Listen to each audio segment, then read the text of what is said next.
Hello friends.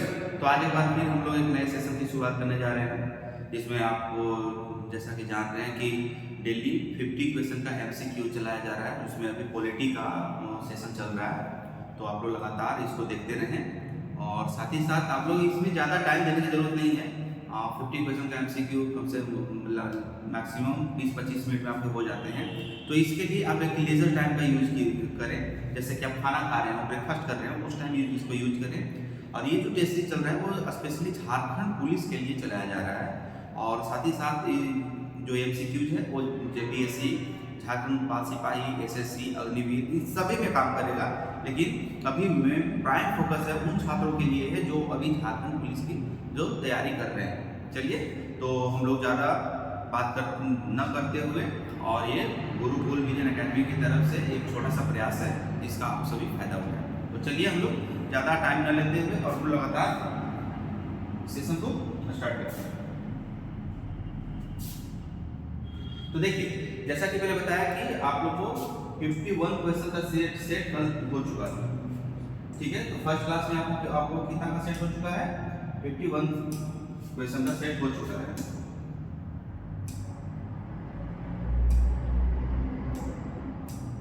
Question का एक set हो चुका है और ये आप चैनल पे अपलोडेड है, आप इसको ले जाकर प्लेलिस्ट से आप देख सकते हैं। तो चलिए हम लोग आज 52 से लेकर 100 तक का जो क्वेश्चन होता है उसको शुरुआत करते हैं। तो देखिए, भारतीय संविधान ने भारत को किस प्रकार वर्णित किया है? ठीक है, क्या बोल रहा है? भारतीय संविधान ने भारत को किस प्रकार वर्णित किया है? तो देखिए, पहला ऑप्शन है राज्यों एवं संघ क्षेत्रों का महासंघ। देखिए, सबसे पहली बात, महासंघ का कोई भी जिक्र हमारे संविधान में कहीं भी नहीं है। ठीक है, हमारा जो संविधान है वो संघीय संविधान है। क्या? तो इसमें आपको ऑप्शन देखने के लिए मिलेगा, तो आप लगाएंगे भारत एक राज्यों का संघ है, यूनियन ऑफ स्टेट। ठीक है, राज्यों का संघ। ठीक है, आगे बढ़ते हैं हम लोग।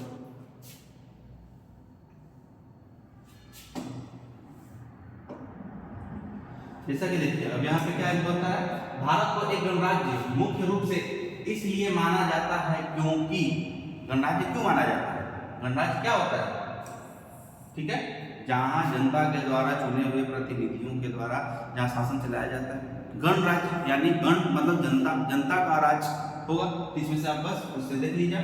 देखिए, राज्याध्यक्ष का चुनाव होता है, उसे 15 अगस्त 1947 स्वतंत्रता मिली थी, इसलिए उसका अपना लिखित संविधान है, इसलिए उसकी सरकार संसदीय प्रणाली के अनुसार है। तो देखिए, इसमें गणराज्य का मतलब होगा कि संसदीय प्रणाली का आपका सरकार है। ठीक है, संसदीय प्रणाली का यहाँ पे आप जो भारतीय जो व्यवस्था है वो, जैसे कि देखिए, संसदीय प्रणाली कहाँ से अपनाया गया था? तो ब्रिटेन के संविधान से अपनाया गया था। अध्यक्षीय प्रणाली कहाँ से अपनाया गया है? तो आपका यूएसए के संविधान से अपनाया गया है। तो यहाँ पे संसदीय सरकार का प्रणाली होगा। ठीक है, संसदीय प्रणाली, संसदीय प्रणाली कहाँ कहाँ होता है? देखिए, राज्य में विधानसभा, और केंद्र में संसद, यही होता है। ठीक है, चलिए आगे बढ़ते हैं। दुनिया के निम्नलिखित में से किस देश से भारतीय संविधान में राज्य के नीति निर्देशक सिद्धांत की संकल्पना को अंगीकार किया गया है? ठीक है, तो राज्य कहाँ से लिया गया है ये? तो देखिए, आयरलैंड के संविधान से लिया गया है। कहाँ से? आयरलैंड के संविधान से आपका नीति निर्देशक सिद्धांत लिया गया है। ये कहाँ है? तो संविधान के भाग 4 में है। और कहाँ से है? अगर अनुच्छेद की बात करें हम लोग, अनुच्छेद की बात करें तो आपका 36 से स्टार्ट होता है और 51 पे खत्म होता है। ठीक है, तो ये होता है आपका भाग 4 में और 36 से 51 तक। यूएसए के संविधान से क्या अपनाया गया चलिए बताइए। ठीक है, तो देखिए, नीति निर्देशक सिद्धांत आपका यहाँ से अपनाया गया आयरलैंड से, और यूएसए से आपका फंडामेंटल राइट्स लाया गया, यानी कि जो मौलिक अधिकार है कहाँ से लिया गया है? फंडामेंटल राइट कहाँ लिया गया है? यूएसए से लिया गया है। ठीक है, जैसे कनाडा से क्या कुछ जगह की हमारे संविधान में कनाडा के संविधान से क्या अपनाया गया है? तो राज्यपाल होते हैं ना, राज्यपाल जो आपका जैसे झारखंड के राज्यपाल कौन है, सीपी राधाकृष्णन है, तो उस तरीके से जो राज्यों का जो एक राज्यपाल होगा वो एक कनाडा के संविधान से लिया गया था। और कनाडा के संविधान से हमारा जो संघीय व्यवस्था, जिस तरीके से संघीय व्यवस्था चल रहा है, इसका भी कॉन्सेप्ट वहां से उठाया गया था। ठीक है, ऑस्ट्रेलिया से क्या लिया गया है, तो ऑस्ट्रेलिया से समवर्ती सूची लिया गया है। ठीक है, समवर्ती सूची, समवर्ती सूची कहां से लिया गया, ऑस्ट्रेलिया के संविधान से। चलिए आगे बढ़ते हैं।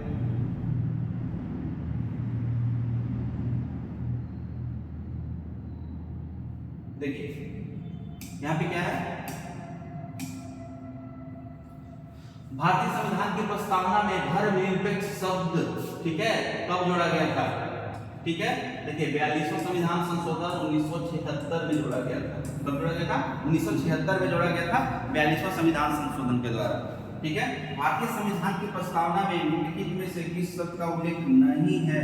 जब भी आप एग्जाम में या कभी आप क्वेश्चन पेपर सॉल्व करते हैं ना, तो कहीं न कहीं देखिए ये वर्ड को पहले ही जब क्वेश्चन पढ़ते समय अंडरलाइन कर लिया कीजिए। इसमें क्या होता है कि जब भी कोई छात्र होता है वो आंसर जानते हुए नहीं है और है, ये दोनों में कंफ्यूज करके क्वेश्चन गलत करता है और कहीं न कहीं वो एग्जाम से बाहर करने में जरूर काम करता है। क्योंकि कंपटीशन जान ही रहे हैं आप कि पॉइंट में आ गया 0.5, 0.6, 0.7 इस तरीके से हो रहा है, तो इस पर ध्यान दें।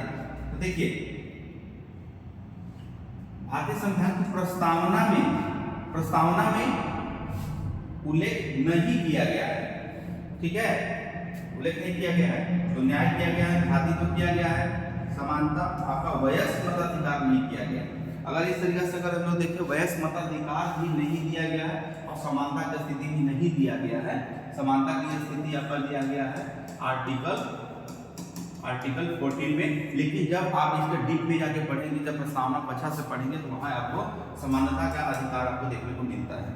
ठीक है, जैसे कि आपका हो गया आर्थिक, सामाजिक, सांस्कृतिक न्याय आपको देखने को मिलेगा। उसी तरीके से समानता दिख मिलेगा। भ्रातृत्व या बंधुत्व देखिए आपका संविधान में पहले नहीं था, लेकिन 42वां संविधान के संशोधन के द्वारा इसे जोड़ा गया है। आगे देखते हैं हम लोग।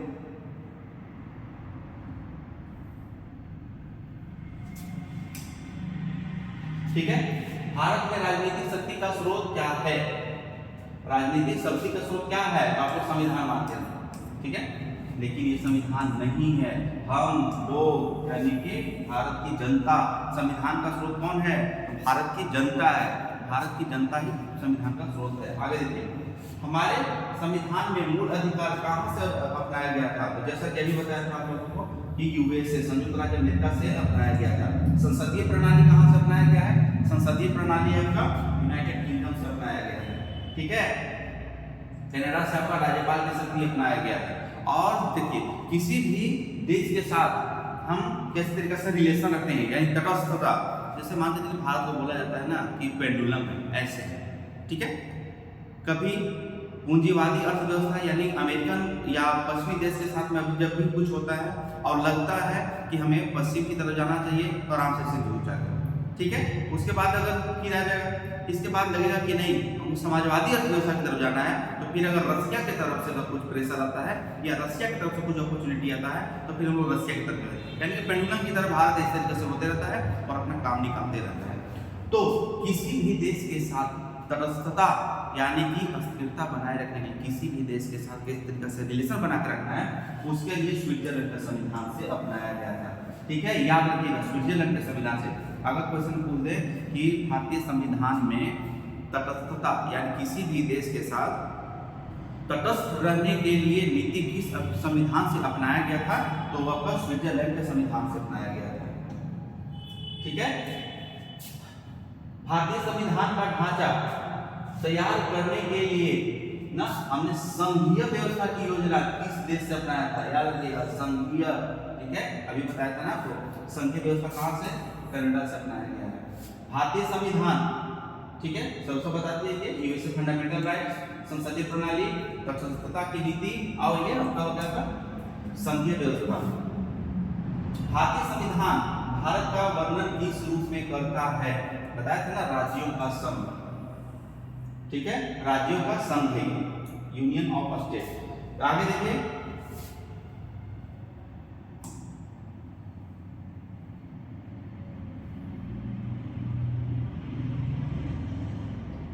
चलिए आगे देखते हैं। भारतीय संविधान में कितनी अनुसूचियां हैं? कितनी अनुसूचियां हैं? तो 12 अनुसूचियां हैं। ठीक है। भारतीय संविधान की प्रस्तावना में निम्नलिखित में से किस अभिव्यक्ति का प्रयोग नहीं किया गया है? नहीं किया गया है। ठीक है। तो देखिए, सर्वसत्ताधारी लोकतांत्रिक गणराज्य, सार्वभौमिक जो बोलते हैं, ये किया गया है। समाजवादी जोड़ा गया था, समाजवादी और धर्मनिरपेक्ष, ये 42वां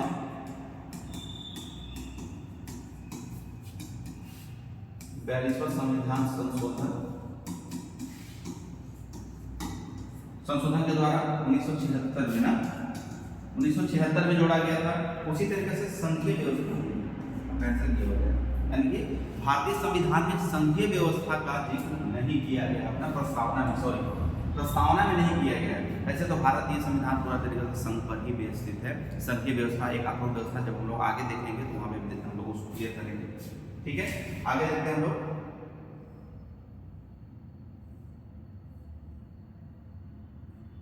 आगे देखिए, भारतीय संविधान की 8वीं अनुसूची में कितनी भाषाएं हैं? ठीक है, कितनी भाषाएं? तो 22 भाषाएं। कितनी भाषाएं हैं? 22 भाषाएं। भारतीय संविधान में कितने अनुच्छेद थे जब देश आजाद हो रहा था?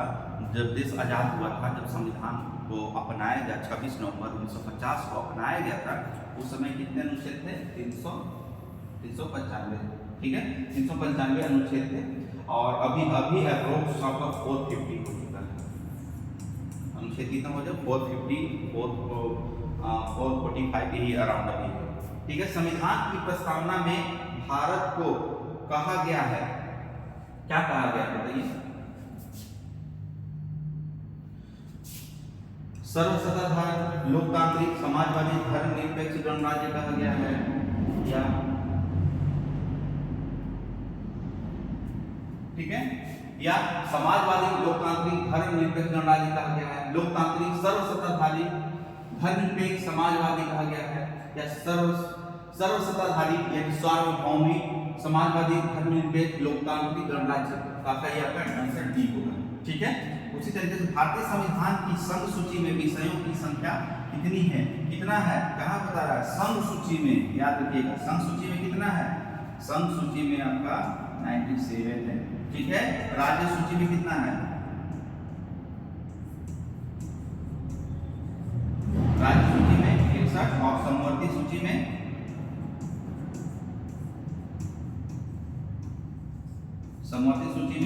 52 है। ठीक है। तो राज्य सूची में 61, समवर्ती सूची में 52 और संघ सूची में 97। ठीक है। और ये जो विषयों की दी गई है वो कहां पे? अनुसूची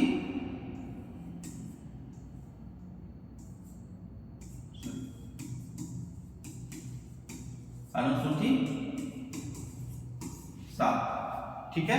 तो इस तरीके से आपको दिया गया है। ठीक है। आगे देखते हैं हम लोग भारतीय संविधान में। ठीक है, कि हमारे संविधान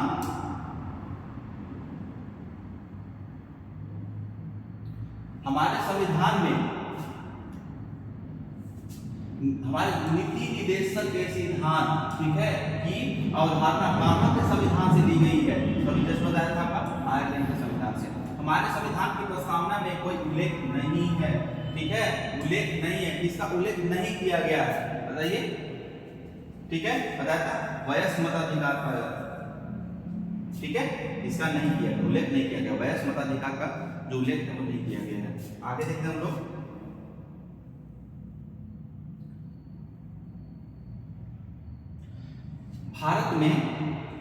भारत में एकल नागरिकता की अवधारणा अपनाई गई है। एकल नागरिकता की अवधारणा कहां से अपनाई गई है? आपका इंग्लैंड में। ठीक है। और दोहरी नागरिकता कहां पे है? आपका देखने को मिलेगा आपका यूएसए में दोहरी नागरिकता, यानी कि वहां पे एक यूनियन का भी है और नागरिकता के पास होगा और स्टेट का भी। जैसे अगर हम लोग एग्जाम्पल लेते हैं कि यूएसए, तो जब आप यूएसए के नागरिक होंगे तो सबसे पहली बात कि आपका यूएसए की नागरिकता लेना होगा। ठीक है। साथ ही साथ वहां जब जैसे न्यूयॉर्क क्या है, तो जब न्यूयॉर्क स्टेट है तो न्यूयॉर्क स्टेट में अगर आप वहाँ के निवासी हैं तो न्यूयॉर्क का भी आपको नागरिकता लेना पड़ेगा। वरना सोचिए, अगर भारत को दोहरी नागरिकता होता ना, तो यहाँ से आपको दिल्ली जाने में सोचिए कि कितनी नागरिकता, कितने देश को या कितने राज्य को पार करना पड़ता, जहाँ पे नागरिकता को बदलते चला जाता। ठीक है, भारत का संविधान भारत को कैसे वर्णित करता है, कैसे करता है बताइए? राज्य संघ, राज्यों का संघ यानी राज्य संघ। भारत का संविधान देश को इस रूप में वर्णित करता है, ठीक है, राज्यों का संघ। भारतीय संविधान ने सुदृढ़ केंद्र के साथ संघीय प्रणाली कहां से ली? आप देखिए, सुदृढ़ प्रणाली के साथ सुदृढ़ संघीय, सुदृढ़ केंद्र है के साथ संघीय प्रणाली या सुदृढ़ केंद्र यानी केंद्र आपका मजबूत होगा और राज्य वहां पे कमजोर होंगे, यानी कि इनकेस कोई भी सिचुएशन आता है तो केंद्र राज्यों पे कंट्रोल कर सके। जैसे राष्ट्रपति शासन लगाया जाता है तो यहाँ पे केंद्र क्या हो जाता है? सुदृढ़ हो जाता है। यहाँ पे केंद्र के पास सारी राज्य की सारी शक्तियां केंद्र के पास चली जाती हैं। तो देखो, सुदृढ़ केंद्र के साथ संघीय प्रणाली कहां से ली गई है? आपको पहले बताया था, ये कनाडा से लिया गया था। ठीक है, कनाडा से। ठीक है, और जितना भी न्याय लिया गया है, सामाजिक आर्थिक जो भी सामाजिक न्याय जो लिया गया है वो कहां से लिया गया था? सब फ्रांस के संविधान से लिया गया था। यूनाइटेड किंगडम से संसदीय व्यवस्था, फंडामेंटल राइट्स, राष्ट्रपति, ये सब फ्रांस से। तो आंसर बी हो जाएगा। भारत का संविधान अपना प्राधिकार किससे प्राप्त करता है? भारत का संविधान अपना प्राधिकार किससे प्राप्त करता है? तो बताइए, बताइए कौन सा होगा? भारत की जनता से। इससे भारत की जनता से प्राप्त करता है।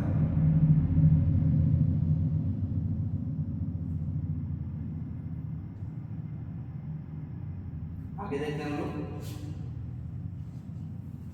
भारतीय संविधान में न्यायिक समीक्षा के प्रावधान किस देश से लिया गया था? न्यायिक समीक्षा यानी कि कोई भी कानून केंद्र सरकार के द्वारा बनाया जाता है यानी संसद के द्वारा बनाया जाता है, तो उसकी समीक्षा कौन करेगा कि कानून गलत है या कानून सही है? तो उसका जो समीक्षा करेगा, उसका पूर्वावलोकन करेगा, रिव्यू करेगा, और कौन करेगा?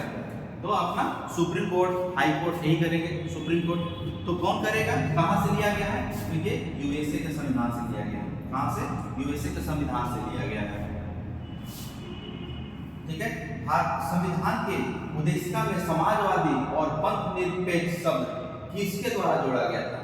ठीक है, कब किसके द्वारा जोड़ा गया था? 42वां संविधान संशोधन के द्वारा जोड़ा गया था। कब?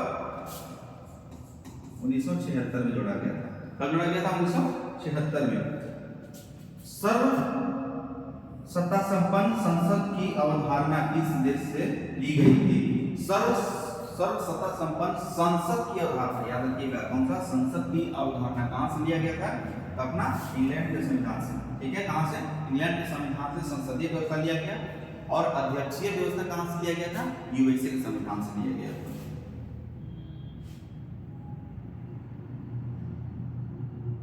आगे क्या बोल रहे हैं?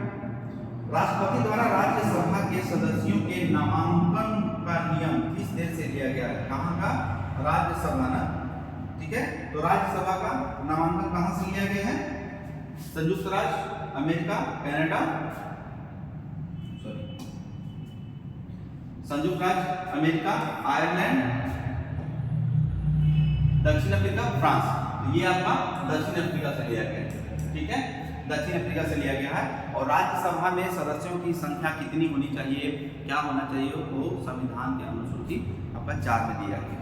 ठीक है, भारतीय संविधान में राष्ट्रपति के चुनाव की प्रणाली किस देश से ली गई है? याद रखिएगा, राष्ट्रपति चुनाव की प्रणाली किस देश से ली गई है?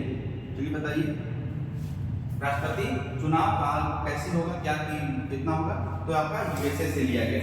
ठीक है, और आयरलैंड से, ये दोनों का मिला के आपका राष्ट्रपति चुनाव का ये लिया गया है। लेकिन मेनली कहां से होगा? आपका यूएसए। कहीं कहीं आपको आयरलैंड भी देखने को मिलेगा कि संसदीय राष्ट्रपति के चुनाव की पद्धति कहां से लिया गया है? तो आपका अमेरिका और आयरलैंड दोनों से लिया गया है। क्यों? क्योंकि यहाँ पे अप्रत्यक्ष, जैसे कि जो राष्ट्रपति का चुनाव होता है ना, वो अप्रत्यक्ष रूप से होता है, अप्रत्यक्ष रूप से होता है। तो अगर जब अमेरिका में अब आप जाएंगे तो अमेरिका में प्रत्यक्ष रूप से होता है। ठीक है। लेकिन हमारे यहाँ क्या होता है कि राष्ट्रपति का चुनाव जो होता है वो हमारे सांसद यानी कि संसद के निर्वाचित सदस्य और विधानसभा के निर्वाचित सदस्य इसका चुनाव करते हैं। तो इस रूप में देखें तो हमारा आंसर आयरलैंड हो जाएगा, और अगर ऐसे देखें तो हम लोग यूएसए हो जाएगा। लेकिन मोस्ट प्रोबेबली अगर आपको ऐसा आंसर है तो जो चुनाव की प्रणाली कहाँ से ली गई तो आयरलैंड से ली है। ठीक है। भारतीय संविधान में समवर्ती सूची किसके संविधान से ली गई है? समवर्ती सूची रिपीटेड क्वेश्चन है, बताइए समवर्ती सूची कहां से लिया गया? जस्ट बताया था ऑस्ट्रेलिया के संविधान से लिया गया। समवर्ती सूची कहां से लिया गया है? ऑस्ट्रेलिया के संविधान से लिया गया। प्रस्तावना के अनुसार, ठीक है, परम शक्ति किसके हाथों में होती है? ठीक है, परम शक्ति किसके हाथों में होती है? तो परम शक्ति आपका जनता के हाथों में होती है।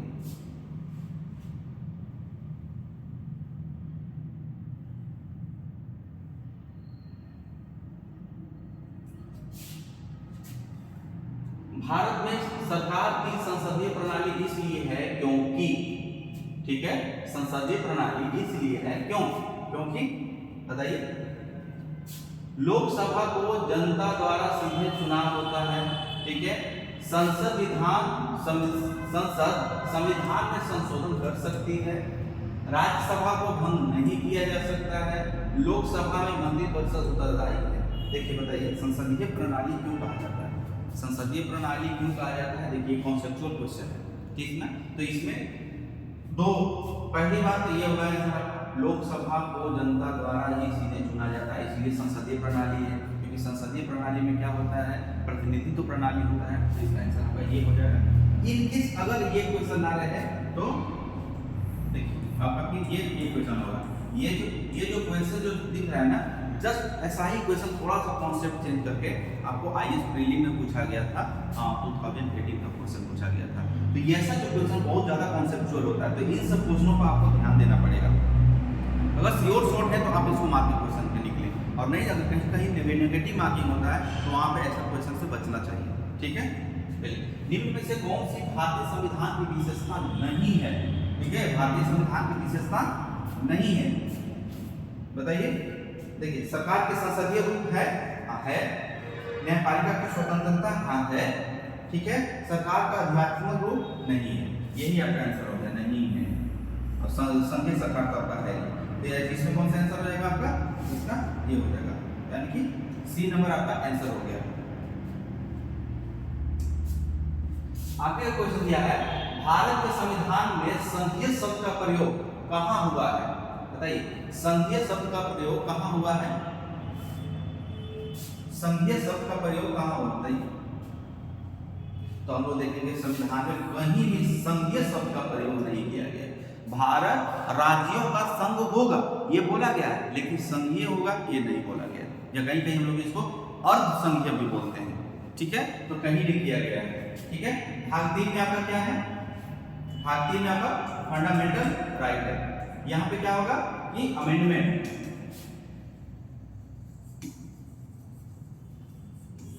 किया जाएगा, यानी कि संशोधन, संविधान में संशोधन करना होगा।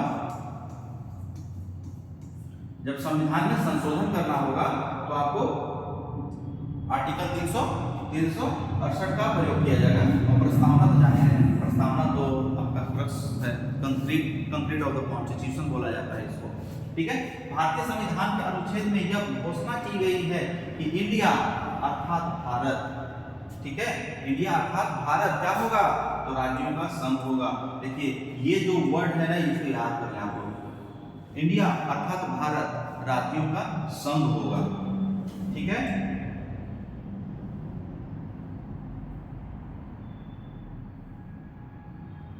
ठीक है, आगे देखते हैं हम लोग। भारतीय संविधान कैसा है? भारतीय संविधान कैसा है? तो देखिए संघीय तो है, लेकिन अगर अर्ध संघीय आ जाए तो आपको यही लेकर चलना है। ठीक है, अर्ध संघीय अगर आ जाए तो यही लेकर चलना है आप लोगों को। तो हम लोग इस तरीके से देखिए क्या होगा, भारतीय संविधान कैसा है? अर्ध संघीय है। हालांकि संघीय आपको भारतीय संविधान को संघीय माना जाता है, लेकिन कहीं कहीं आपको एनसीईआरटी वगैरह में देखेंगे तो कहीं ना कहीं अर्ध संघीय मान करता है। तो इस तरीके से हम लोग अर्ध संघीय मानेंगे। भारतीय संविधान के किस अनुच्छेद को डॉक्टर B.R. अम्बेडकर ने भारतीय संविधान का हृदय और आत्मा कहा है? याद रखिए इसका, भारतीय हृदय का हृदय और आत्मा बोला है। दो चीजें यहाँ पे आती है, दो वर्ड आता है यहाँ पे। भारतीय संविधान का हृदय और आत्मा किससे बोला गया? और B.R. अम्बेडकर के अनुसार भारतीय संविधान के हृदय और आत्मा किसको बोला गया? तो देखिए, जब भी B.R. अम्बेडकर का नाम आ जाएगा तो आर्टिकल 32, ठीक है, सुप्रीम कोर्ट जब फंडामेंटल राइट को जब रिव्यू करती है तो उसके लिए आपका हो गया। देखिए, अगर भारतीय संविधान के हृदय और आत्मा आ जाए, B.R. अम्बेडकर आपका नहीं रहे वहां पे, तब उस कंडीशन में आप प्रस्तावना को लगाएंगे, ठीक है। उस में होगा क्या? अगर सिर्फ ये पूछे तो आपका प्रस्तावना हो जाएगा, प्रस्तावना आंसर आ जाएगा। उसी तरीके से आगे आंसर देखिए,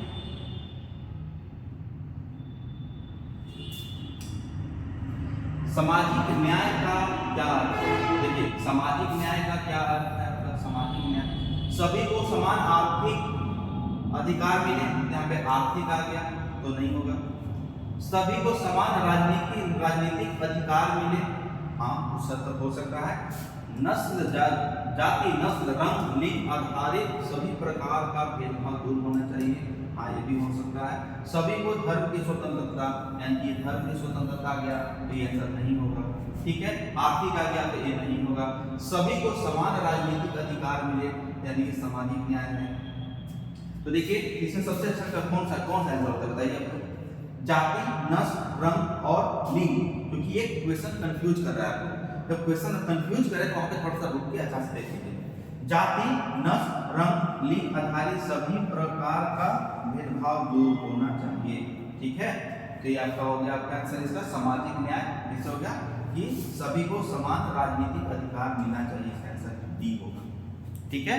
इसका आंसर बी होगा। अब कहीं ना कहीं आपको ये भी आंसर लग रहा होगा, लेकिन ये आंसर नहीं होगा। ये आपका सभी को समान राजनीतिक अधिकार मिलने चाहिए, इससे से क्या हो जाएगा कि आपका सामाजिक न्याय मिलेगा, ठीक है। आगे आते हैं हम लोग। निम्नलिखित में से किसको धर्मनिरपेक्ष राज्य की कहा जाता है, ठीक है।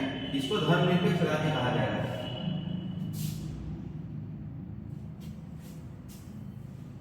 एक विशिष्ट धर्म का पालन करने वाला राज्य तो धर्मनिरपेक्ष तो नहीं होगा, क्योंकि एक विशिष्ट धर्म के बारे में पूछ दिया तो आपका आंसर नहीं होगा।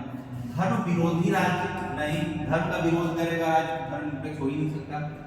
धर्मों के बीच भेदभाव न करने वाला राज्य, सभी धर्मों को राज्य के धर्म मानने वाला तो नहीं, ये भी नहीं। इसका आंसर आपका सी हो जाएगा।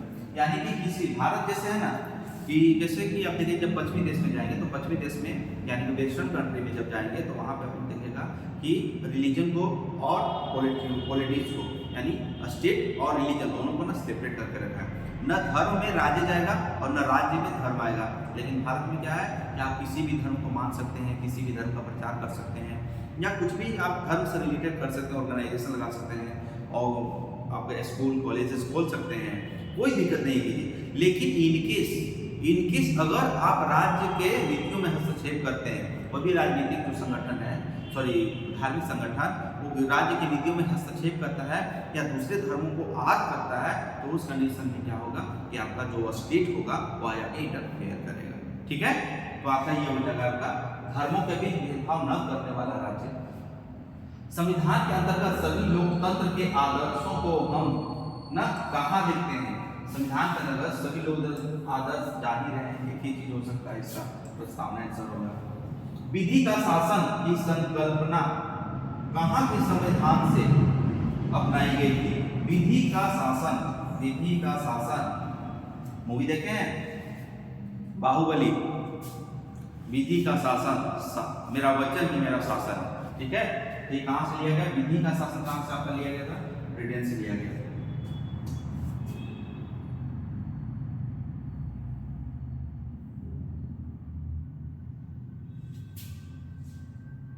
अगला, भारत के संविधान में भारत को किस रूप में वर्णित किया गया है? ठीक है, भारत का संविधान भारत को किस रूप में वर्णित किया गया है? तो राज्यों का संघ में। निम्नलिखित में से किस निर्णय में कहा गया है कि धर्मनिरपेक्षवाद और संघवाद भारतीय संविधान की मूल विशेषताएं हैं? बताइए, इसमें कब बोला गया था? धर्मनिरपेक्षवाद और संघवाद आदि संविधान की मूल विशिष्टताएं हैं। बताइए केशवानंद भारती यहाँ पे नहीं, क्योंकि यहाँ पे मूल ढांचा दिया गया था, याद रखिएगा, संविधान का मूल ढांचा दिया गया था। ठीक है, SR. Bommai case, Minerva mills मामले। ठीक है, इसका आंसर आपका हो जाएगा, ठीक है, एस.आर. बोम्मई केस और मिनर्वा मिल्स। ठीक है, उसी तरीके से हम लोग आगे देखें।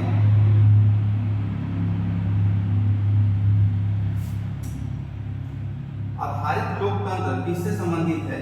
ठीक है, आधारित लोकतंत्र किससे संबंधित है? आधारित लोकतंत्र, चलिए बताइए। आधारित लोकतंत्र शक्तियों का हस्तांतरण, शक्तियों का विकेंद्रीकरण, पंचायती राज प्रणाली और उपयुक्त से सभी। आधारित लोकतंत्र, ठीक है, यानी शक्तियों का विकेंद्रीकरण। ठीक है, शक्तियों का विकेंद्रीकरण ये आधारित लोकतंत्र का रूप है। एक तंत्र का अर्थ है, एक तंत्र का अर्थ है, बताइए, मात्र एक व्यक्ति के द्वारा ठीक है, निरंकुश शासन। जैसे कि अभी आप देख रहे होंगे आपका उत्तर कोरिया,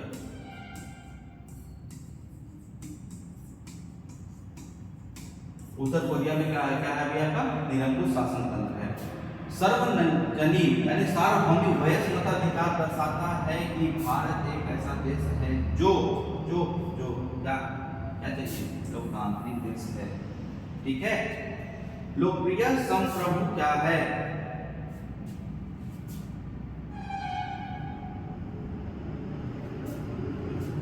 लोकप्रिय संप्रभु क्या है? लोकप्रिय संप्रभु क्या है? जनता के प्रतिनिधित्व का प्रभुत्व, विधि शीर्ष प्रभुत्व, आपका राज्य के शीर्ष का प्रभुत्व, जनता का प्रभुत्व। ठीक है, लोकतंत्रीय संप्रभु का क्या है? आपका जनता का प्रभुत्व होगा, और जनता का प्रभुत्व से क्या हो जाएगा? आप जनता का प्रतिनिधि का प्रभुत्व। ठीक है, तो लोकतांत्रिक प्रभुत्व का अर्थ आपका क्या हो जाएगा? आपका आंसर डी। ठीक है, संवैधानिक राजसी का अर्थ क्या है? संवैधानिक राजसी का अर्थ क्या है? राज्य द्वारा संविधान की रचना करना, संवैधानिक राजसी का। राज्य द्वारा संविधान को परिभाषित करना, नहीं। संविधान द्वारा प्राप्त शक्तियों के अनुसार राजा के द्वारा शक्तियों का प्रयोग, जनता द्वारा राजा का चुना जाना। तो आप बताइए इसमें कौन सा आंसर होगा? ठीक है, राजा द्वारा संविधान को परिभाषित करना, राजा द्वारा संविधान की रचना करना। ठीक है, संविधान द्वारा प्राप्त शक्ति के अनुसार राजा के द्वारा शक्तियों का प्रयोग, आपका होगा ये आंसर सी होगा ना। संविधान द्वारा प्राप्त शक्तियों, अगर संविधान के द्वारा प्राप्त शक्तियों के विरुद्ध जाके आप कोई भी काम करते हैं तो वो संविधान के विरुद्ध होगा, और संविधान के विरुद्ध होने के बाद क्या होगा कि आपको संवैधानिक कार्रवाई की जाएगी। ठीक है,